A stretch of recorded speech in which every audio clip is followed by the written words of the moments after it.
Xavier. I'm a co-founder of a Montreal startup called SmartHalo. We are building a smart connected device for urban cyclists. So you might have seen it somewhere on Facebook at some point.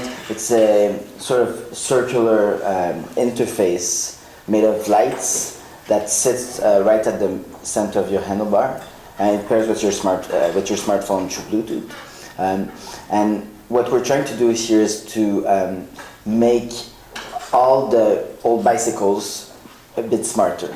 So we really see bikes as the future of transportation in cities, and we think that we could do a lot to help that movement by making bikes a little bit smarter. So what this device does is that it can help you discover your city again with a sort of like a GPS function, but with really simple interface. So there's no maps, there's no numbers, it's just a simple circle of light, and that circle changes to guide you where you want to go. So simply decide where you want to go on the app, press play, and then it will start guiding you. We're using open data to build the maps, so we're not building them ourselves. You probably have heard of OpenStreetMaps. So we're using something called Mapbox, which uses OpenStreetMap to build the maps, and then they add a bunch of other layers to make them pretty. And then they add other APIs for places, and so that you can search for a restaurant and to be able to find it, right? We started this company now close to 3 years ago. Time flies. As it was just a side project, and we wanted to solve a problem that we had as cyclists. We usually know where we're going. You know, like if I'm just going like work, home, like I know the way, right? But once biking becomes my main mode of transportation, I will always go to new places all the time. So I figured, hey, it's a bit inconvenient to have to bike with the phone in your hand, right? And if you look at cars, everybody has GPS in their car now. Right? It's so obvious, right? We forget that there's some sort of comfort in cars that isn't there yet in bikes. And if we really want to change cities dramatically, we have to make it easier for people to choose bikes over cars. The other thing that we notice is, when you're driving, you park. You don't have to worry about removing your lights from your car.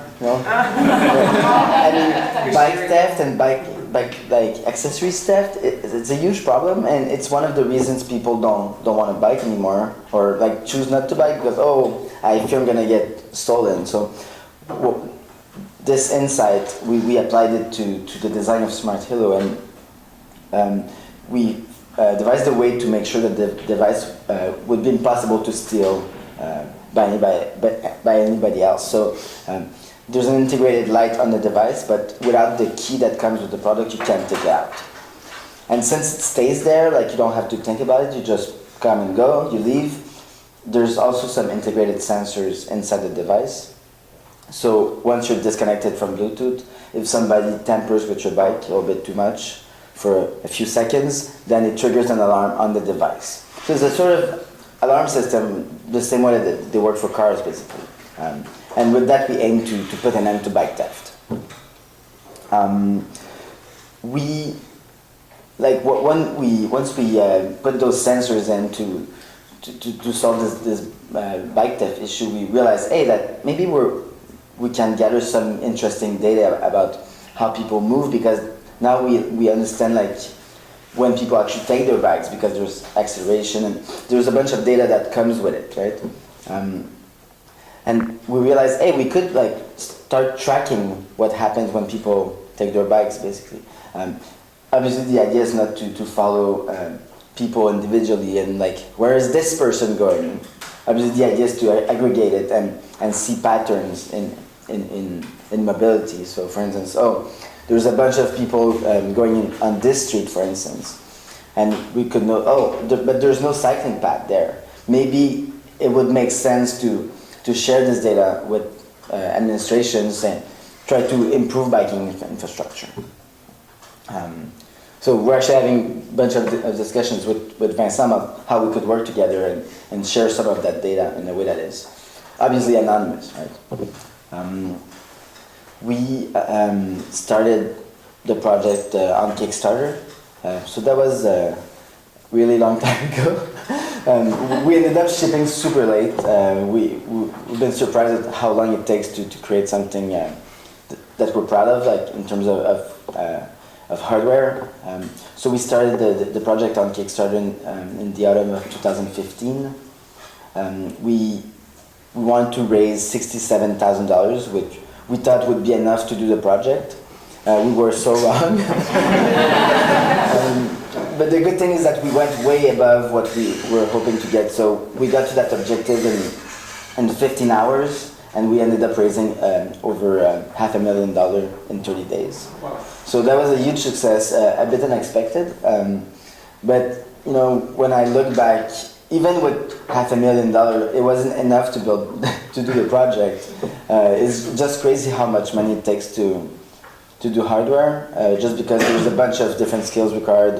You know, industrial designers, mechanical engineers, electrical engineers, developers. Like there's a bunch of people needed for this device to run the software inside, to sit in a way that makes sense on the device, to communicate with the mobile phone, the apps, the cloud. There's a bunch of stuff. But this Kickstarter campaign allowed us to move forward, to prove that there's, if not a market, at least there's some initial traction. And with that, it was easier afterwards to raise more money to complete the project. A few weeks ago, we started shipping the devices. So we received over 7,000 orders in 70 countries. Fair enough. Sometimes, like in one country, like in Pakistan, we have one order. Still not. Most of our market is in the US, in Europe and Canada. So North America is about 45%, Europe is 45%, and the rest is scattered around. But you know, we're starting to be known here in Montreal, but Quebec is only 5% of our sales. So I think there's a huge market for cycling, especially a cycling seen as transport rather than sport. I don't really care about cycling for training or dressing up in lycra. Like, I mean, it's fine for people who do it, and it's great. I just don't really care about that for me. So I'm more interested in how cycling can change urban transportation and how it can make cities better. It's a little bit different. We actually were students, so the three co-founders were students here at McGill studying urban planning at a master's level in 2014 when we co-founded the company. We had really diverse backgrounds. It's kind of McGill's thing in urban planning where they bring people from really weird and awkward backgrounds together to kind of bring new ideas. So I have a background in finance. I did a CFA. Colin, one of my co-founders, had a background in programming, worked for EA Games in Vancouver for a while. And then Gab, our third co-founder, had a background in econometrics. Very much like a statistics background. And we were coming in McGill and we're looking at all these issues, like these urban issues. Hey, but I don't want to plug for it. That's not the right one. Doesn't matter. And we realized that there was all this open data, all this geospatial data that was available, and that was really, really interesting when it came to taking decisions in urban planning. And the main issue was that the majority of planners, any kind of stakeholders in cities, were working in total silos. So you had like transportation planners doing really, really interesting things with data when it comes to planning active transportation or SRBs or regular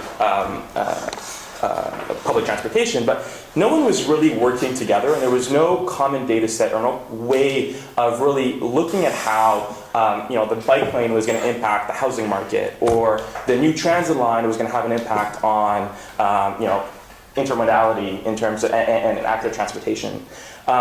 And through the analysis that we're doing as students, we were realizing that if we could create a data set that enabled people to really understand the city as a whole and have a comprehensive understanding of the way the ecosystem works, well, then we would be able to measure impacts in one field with regard to something totally different. So we kind of set out to do this whole entrepreneur thing. And back then, we really had no idea what a startup was. We didn't know that tech existed in Montreal. So we were kind of really, really naive. And it actually started as a consulting company where we were doing stuff for real estate developers and for kind of these paramunicipal organizations. Eventually, we realized that venture capital existed and we can go and raise all these amazing sums of money to fund our projects. And it was like, okay, well, now we're a tech startup. So we really went from like consulting to tech startup. Basically, what we do is we're a big data company where we're using a combination of geospatial data sets that are both open, that we purchase, that we partner with, so people like Xavier and SmartHalo, and then combined with user-generated data in order to try to quantify qualitative aspects of the city. So what does that actually mean is for every address in a city, we're basically ranking out of 5 access to transportation, level of accessibility in terms of different shops and services, noise level, vibrancy, access to greenery. We're basically breaking down the city in its main components in order to better basically measure it. So we're mapping the city through data. And then we're licensing that data to sites in e-commerce, specifically in travel and real estate. So the idea is that you'd be able to shop for a home, so you have a budget, number of bedrooms, and then saying, well, I want to be close to grocery stores, on a quiet street, with good access to public transportation. And so giving access to that data directly in the consumer funnel, we're actually helping people make better decisions and consider location characteristics. So our mission as a business is really two-sided. We think that by showing quality data to consumers, we're actually able to influence the way they're making decisions and for them to understand the value of urban centers and hopefully have some sort of impact on urban sprawl. But through that interaction and through that licensing, we're actually capturing a lot of usage data on what are the characteristics of location that people are looking for when shopping for a home, an Airbnb, a restaurant. And through that insight, we're actually understanding latent demand for characteristics of locations in our cities. So it gives us access to this really, really cool data set that we can go and license or package through analyses to municipal governments, to real estate developers, to any kind of stakeholders in cities. So instead of planning a bicycle infrastructure as they do in Montreal, and this is literally what happened when I was meeting with them, putting up a map and looking at where the bicycle lanes are and saying, well, there's no connection here, so we should probably make one. What we do is we actually model out the impact of new infrastructure for every single street segment in the city. And then we look at basically what is the impact for cyclists, so on mode share and on the number of trips for cyclists, but also the impact on all other stakeholders. So saying, well, what's the difference in valuation of your home because there's a new bike lane next to your house? What's the impact on what's the commercial impact of that bike lane and of removing, for example, parking to put a new bike lane? And so we're actually backing these decisions up with actual data to allow for a better understanding of first of all, the demand and the impact of those types of investments. We really think that smart city initiatives are all about better understanding the needs of citizens through technology and then responding to those needs through technologies that actually have a better link to demand of what citizens are looking for. The biggest challenge when we first started was, first of all, developing the algorithms to calculate our scores at that scale of analysis in Montreal. It took us about a year to a year and a half to do it for Montreal. Again, it's literally every address in the city, so it's understanding, getting access to the right data at that scale to be able to measure those types of things was the first issue. So it's saying, what is the relationship between a canopy coverage on the street and pedestrian friendliness, for example? What's the relationship between the width of the street, the height of the buildings, and sense of enclosure? And how important is that in the feeling and experience you'll have? So the first issue was saying, well, what is relevant? And blocking out all the noise. Then it's saying, well, is that data actually available at scale? So can we go and get width of streets or setbacks everywhere in the city? Once we identified where that data was available, and then we had to clean it, combine it, and then weigh it accordingly. So saying, how important is canopy coverage versus traffic on streets? Once we developed that whole system, and we had it for Montreal, we were super happy. We kind of optimized the algorithms to be able to process faster. So as new data sets became available, or as changes in the city happened, we would be able to rerun our scores really quickly. So we did it in a year and a half, then 6 months, then 3 months. And then we're like, okay, this is really cool, but this is not a business if we're only doing it in Montreal. So we tried to scale it. And then the difficulty was saying, well, okay, now none of these data sets exist elsewhere. So we had to go back and redo all the work to say, well, if we want to be able to scale this beyond just one city or one country, we needed to be able to base it on data sets that were existing everywhere in the world. And that was a huge challenge because data quality and access to data is very, very different municipality by municipality. So we kind of reran that progress and we scaled it to the 10 cities in Canada over the next 6 or 7 months. And then we were able to go and raise a little bit less than $1.5 million to scale that whole operation to the rest of North America. So now we're in over 3,000 cities throughout Canada and the US. And we're selling our scores to some of the largest websites in Canada, and we're starting to sell in the US, starting to commercialize in the US. So we have about 1.5 million people using our scores every day, and so we're collecting that insight. And we have enough data from the usage that we're actually able now to develop really, really cool algorithm or really cool models to better understand traffic patterns. So we've worked here in Montreal with Big C to optimize the positioning of bike stations. So basically what we do is a regression on their OD matrices. So we're looking at the best performing stations in the city, and then we're looking at what are the components of that location that make for a really good bike station in terms of arrivals, departures. So we're realizing that if a bike station is close to commercial offering, it'll do really poorly if there's no other type of transportation option. Because people are going, they're shopping, so they're arriving on a big city, they're shopping, and then they don't want to take a bike back.